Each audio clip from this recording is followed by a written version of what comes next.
Նիկոլ Փաշինյանը Վաշինգտոնում է, այսօր նա մասնակցելու է Թրամփի նախաձեռնած Գազայի խաղաղության խորհրդի անդրանիկ նիստին։ Միացյալ Նահանգներում է նաև Ադրբեջանի նախագահ Իլհամ Ալիևը, Փաշինյան-Ալիև հանդիպման հավանականության մասին ոչինչ չի հաղորդվել։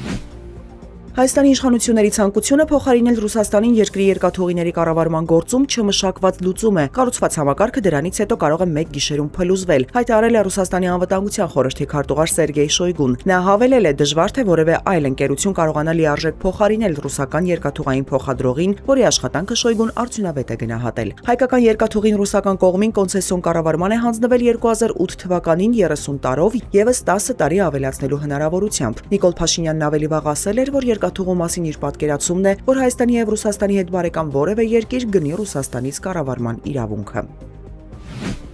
Երևանի Կոմիտաս Փարփազյան փողոցների խաչմերուկում վրայերթ է տեղի ունեցել Սպուտնիկ Արմենիայի հաղորդմամբ տուժածը բարեկային ծառայության աշխատակից է։ Տուժածին տեղափոխել են հիվանդանոց, նրա կյանքին վտանգ չի սպառնում։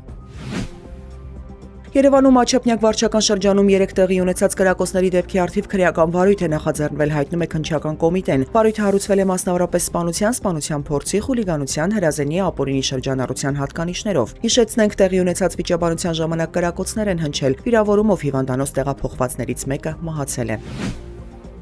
Միացյալ Նահանգները ծրագրում է Սիրիայից դուրս բերել իր զորքերը շուրջ 1000 զինծառայողի։ Wall Street Journal-ի աղբյուրների համաձայն ամերիկացի զինվորականները Սիրիան կլքեն արդեն առաջիկա 2 ամսվա ընթացքում։ Մինչ այս ամերիկյան զորքերը դուրս էին եկել Սիրիայի Հասակե նահանգի Ալ-Շադադի եւ երկրի հարավում գտնվող Աթ-Թանֆ բազաներից։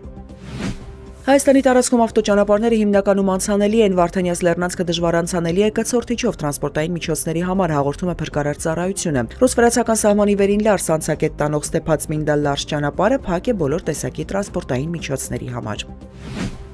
Հայաստանի տարածքում փետրվարի 19-ին 22-ից 3-ը 23-ին առանձին շրջաներում տեղումներ են սպասվում։ Փետրվարի 20-ից 21-ին 22-ի գիշերը առանց տեղումների եղանակ։ Օդի ջերմաստիճանը փետրվարի 19-ից 29 աստիճանաբար կնվազի 4-ից 5 աստիճանով։ Երևանում այսօր կեսօրից հետո կարճատև անձրև է սպասվում, մայրաքաղաքում ցերեկը կլինի 14-ից 16, երեկոյան ժամերին 6-ից 8 աստիճան տաքություն։